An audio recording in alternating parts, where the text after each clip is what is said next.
നമ്മുടെ എല്ലാവരുടെയും ജീവിതം വലിയൊരു പാഠപുസ്തകമാണ്. നമ്മൾക്ക് ഈ ജീവിതത്തിൽ കിട്ടുന്ന അറിവുകളെല്ലാം എല്ലാ ദിവസവും നമ്മുടെ ദിനചര്യയിൽ നമ്മൾക്കുണ്ടാവുന്ന മാറ്റങ്ങളിൽ കൂടാണ് നമ്മുടെ ജീവിതം സഞ്ചരിക്കുന്നത്.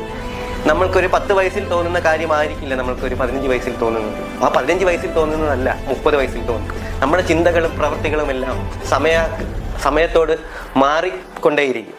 അത് നമ്മൾക്ക് കിട്ടുന്ന അറിവുകളും നമ്മൾ സഹകരിക്കുന്ന ആൾക്കാരും നമ്മൾ എത്തിപ്പെടുന്ന മേഖലയിലും നമ്മൾ ജോലി ചെയ്യുന്ന കാര്യത്തിലും എല്ലാം ബന്ധപ്പെട്ടായിരിക്കും. ഇതെല്ലാമാണ് നമ്മുടെ കാഴ്ചപ്പാടും ജീവിതവും എല്ലാം മാറ്റിക്കൊണ്ടിരിക്കുന്നത്. അതാണ് ഞാൻ പറഞ്ഞത്, നമ്മുടെ ജീവിതം വലിയൊരു പാഠപുസ്തകമാണ്. നമ്മൾക്കത് ഒരാളുടെ ജീവിതം നോക്കി പഠിച്ച് നമ്മുടെ ജീവിതം ഉണ്ടാക്കാൻ സാധിക്കില്ല. അത് നമ്മുടെ ജീവിതം നമ്മൾക്ക് തന്നെ ഉണ്ടാക്കാൻ പറ്റൂ. നമ്മളുടെ പ്രവൃത്തികൾ, നമ്മുടെ ശീലങ്ങൾ, നമ്മുടെ ചിട്ടകൾ, ഇതെല്ലാം വെച്ചാണ് നമ്മളെല്ലാവരും ജീവിതം മുന്നോട്ട് കൊണ്ടുപോകുന്നത്. അങ്ങനെ കൊണ്ടുപോയാലേ നമ്മുടെ ജീവിതത്തിലും ഒരു അർത്ഥം കാണുകയുള്ളൂ.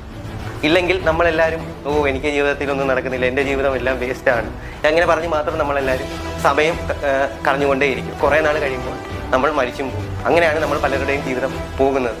ഇങ്ങനെ പോവാതിരിക്കണമെങ്കിൽ നമ്മൾ ജീവിതത്തിൽ ഒരു ചിട്ടയായ ശൈലി കൊണ്ടുവരണം. ജീവിത ശൈലി നമ്മൾ കൊണ്ടുവരണം. നമ്മൾക്ക് ഇന്ന കാര്യങ്ങൾ ചെയ്യണം, ഇന്ന കാര്യങ്ങൾ ഞാൻ ചെയ്യില്ല, അങ്ങനെയൊക്കെയുള്ള പല കാര്യങ്ങൾ നമ്മൾ ജീവിതത്തിൽ കൊണ്ടുവന്നു കഴിഞ്ഞാൽ നമ്മൾക്ക് എല്ലാവർക്കും ജീവിതത്തിൽ ഇന്നല്ലെങ്കിൽ നാളെ വിജയിക്കാനുള്ള സാധ്യതയുണ്ട്.